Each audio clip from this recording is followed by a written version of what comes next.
Hapana, pressure mashabiki nichanganya. Sababu kwenye maisha ya mpira ni vitu ambavyo tumevizoea. Siwezi kukuzuia wewe kusema unachotaka kusema juu yangu. Kuna wewe unaweza kusema mimi siwezi kufanya kitu fulani, mtu mwingine anaona kama naweza kufanya kitu fulani. So ni kitu maoni watu wanavyosema ni vitu ambavyo havinishughulishi wala sipati pressure yote. Kutokana na ushindani wa timu, unapopata nafasi ya kuingia kucheza, huwa una feel kitu gani na unahisi unapokuwa kijana mmoja? Of course kupata nafasi kwenye timu kama hii huwa najiona like huwa na feel proud. Sababu ni timu kubwa, ni timu ambayo kila mtu anatamani kucheza inapoingia uwanjani. So ninapopata nafasi ya kuingia kucheza natamani na najaribu nifanye vizuri, ni prove kwa kwamba I deserve to be here.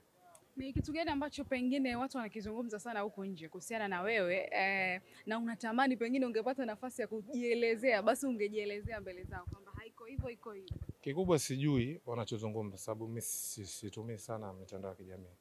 Kwa sijui wala sifahamu wanachoongea. Maybe kama kuna kitu umesikia watu wamesema unaweza ukaniambia nikakielezea. Kwamba hizi baadhi ya mashabiki wakijaribu kuprovoke kwamba kulingana na historia ya nafasi ya ushambuliaji ambao unacheza na kile ambacho unakifanya ukiwa uwanjani ni kama vitu viwili tofauti, ni kama wanajaribu kulinganisha na kuona kama bado hautoshi.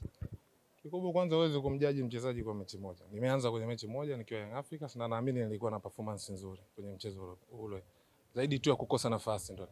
Na kikubwa wana haki ya kuongea, sababu ukiangalia kwenye idara ya ushambuliaji ya Young Africans ni idara ambayo wamepita watu mahiri sana. Ukiangalia kina Fiston Maele, kina Prince Dube.